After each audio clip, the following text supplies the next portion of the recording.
ayant pour but de recueillir les perceptions et les opinions politiques des Maliens et les porter à la connaissance des décideurs politiques. La Fondation Friedrich Ebert, à travers son outil d'enquête d'opinion dénommé Malimètre, a présenté ce samedi 23 mars les résultats de la 15e édition de son enquête.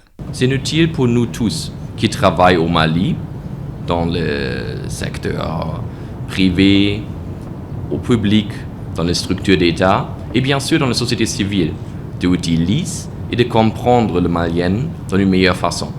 Parce que ça, c'était toujours l'idée de Malimètre, de présenter des opinions et des perceptions de maliennes, comment on peut exprimer ça, et bien sûr aussi les questions, comment on peut vraiment montrer le sentiment dans un temps qui n'est pas toujours facile et qui n'a pas donné toujours de possibilité d'exprimer peut-être dans une façon libre.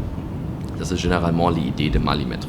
Déroulé du 5 au 17 janvier dans le district de Mako et des capitales régionales, excepté la région de Kidal, l'enquête a porté sur des thématiques, à savoir la transition politique en cours, les défis et priorités des autorités de la transition, la stabilisation et la sécurisation du Mali, mais aussi les partenaires ainsi que les échanges électoraux à venir.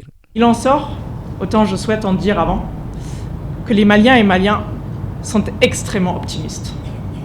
Le niveau de confiance dans les acteurs de la transition reste très élevé, mais ce qui n'est pas forcément le cas pour EDM. Et surtout, vous allez voir que les Maliens et Maliennes ne semblent pas toujours être d'accord parmi eux. Et si je peux me permettre, je vous invite aussi à réfléchir sur l'opinion de ceux qui ne sont pas inclus dans le sondage, notamment les jeunes de moins de 18 ans, ou encore la population rurale. Selon le rapport, 4 Maliens sur 5, soit 81%, estiment que la situation générale du pays s'est améliorée au cours des 12 derniers mois. Aussi, plus de 9 Maliens sur 10 sont satisfaits de la gestion de la transition. Et 87% de 4 Maliens sur 10 approuvent la décision de reporter les élections. Quant au système judiciaire, plus de 3/4 pensent que cet appareil est corrompu. Enfin, outre la sécurité, la situation énergétique demeure une préoccupation majeure.